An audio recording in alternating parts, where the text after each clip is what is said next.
শহর থেকে অনেক দূরে একটি সুন্দর গ্রাম। সেই গ্রামে ছিল ইরে আর আলী। তারা একই গ্রামে বাস করত। তাদের ভিতর সব সময় ঝগড়া লেগে থাকত এবং তারা ছিল ভীষণ অহংকারী।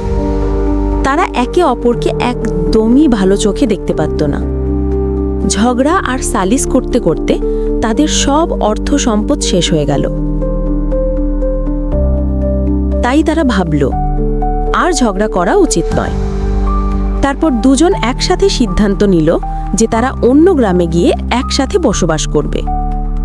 এরপর একদিন অন্য গ্রামে যাওয়ার জন্য রওনা দিল। যাত্রাপথে তারা ক্লান্ত হলে এক গাছের নিচে বিশ্রাম নিল।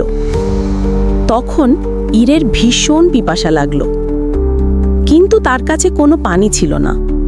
আলীর কাছে পানি ছিল। ইরে আলীর কাছে পানি চাইলে আলী দিতে চাইল না।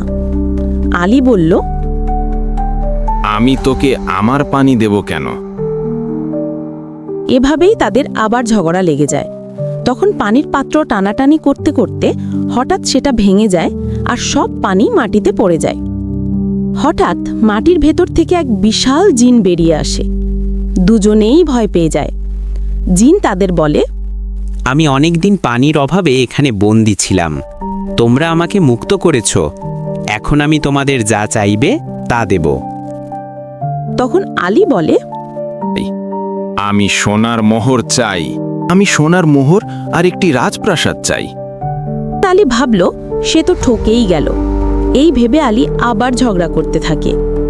অনেক সময় ঝগড়ার পর জিন তাদের বলল, ঝগড়া বন্ধ করো। যে আগে চাইবে অন্যজন তার চেয়ে 2 গুণ বেশি পাবে। এখন তারা দুজনেই ভাবতে লাগলো। এর মধ্যে ইরের মধ্যে একটা শয়তানি বুদ্ধি এলো। ইরে জিনকে বলল, আমার একটি পা নলা এবং একটি চোখ কানা করে দাও।